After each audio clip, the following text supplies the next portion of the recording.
Hello everyone and welcome back to my channel Edmond Mendaros, and for today's quick tutorial I'm going to show you guys on how to customize pen options double tap speed on Acer Pen 3 laptop.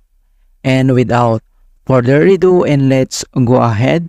So all you have to do is to open up on a search menu, and dito sa search for app, so type mo lang dito yung control panel.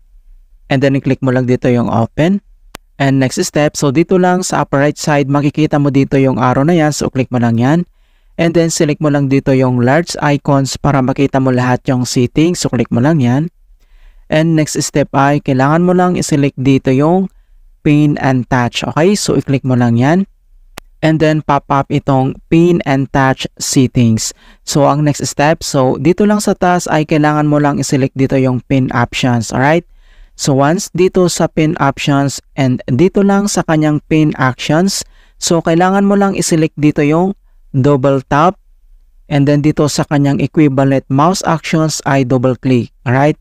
So once na-select mo na yan, and then dito lang sa right side ay makikita mo dito yung settings, and then i-click mo lang yan and pop up itong kanyang double tap settings. So makikita mo kaagad dito yung speed. So you can adjust how quickly you tap the screen when you double tap. And then pwede mo na itong i-customize. Okay, so dito sa speed, and then pwede mo nang i-adjust tong arrow na yan. So slide mo lang siya kung ano yung option na gusto mo. Kung slow, medium, or yung fast, mga kaibigan. So i-move mo lang itong arrow na yan. And then dito naman sa kanyang spatial tolerance, so you can adjust the distance the pointer can move between tapping when you double tap. So pwede mo namang i-adjust or i-customize itong kanyang spatial tolerance into small, medium, or large, mga kaibigan. So i-move mo lang yan. And then once na na-customize mo na siya or na-adjust mo na upon your options, and then i-click mo lang dito yung OK, and then i-click mo lang dito yung apply, and then yung OK.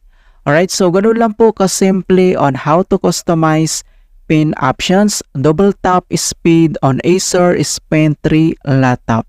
And please don't forget to like this video, subscribe to my channel for more quality content. Thank you guys, and see you in my next tutorial.